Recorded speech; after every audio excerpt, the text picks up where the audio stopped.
কতিপয় শাসক দলের নেতাদের হাতিয়ার করে ঠিকাদার বাবু উদয়পুর থেকে সীমান্তপুর রাস্তার কাজ শুরু করেছে।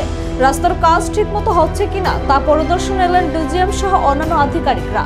ডিজিএম রাস্তার কাজ পরিদর্শন করে বুঝতে পারলেন কাজ ঠিকমতো হচ্ছে না, কিন্তু সাংবাদিকদের প্রশ্নের উত্তরে ডিজিএম তা এড়িয়ে গেলেন। এদিকে উপস্থিত সমস্ত জনসাধারণ বুঝতে পারেন ঠিকাদার বাবুর রাস্তা নির্মাণের কাজ গুণগত মান খুবই নিম্নমানের। এলাকাবাসী জানান, সোনামুড়া মহকুমার মানুষ যখন ঘুমন্ত অবস্থায় থাকে তখনই রাস্তার কাজ করা হয়।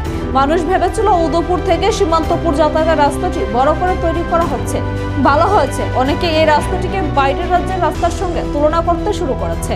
এই রাস্তা হওয়ার পর 2-3 বছর টিকবে কিনা এখন সবার মনে প্রশ্নচিহ্ন হয়ে দাঁড়িয়েছে।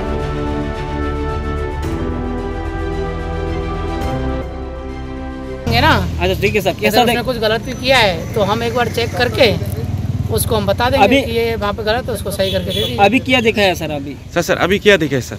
अभी तो हमने पूरा चेक नहीं किया है ना। जो जितना चेक चेक किया किया था, क्या था देखा उतना सर? कैसा हुआ सर? जितना चेक किया इतना कम कैसा हुआ सर? सर आपका नाम क्या है सर? मेरा महेश महेश। ठीक है, आपका डेजिग्नेशन सर? सर डेजिग्नेशन क्या है? डीजीएम। दीजिए। ठीक है सर, थैंक यू सर।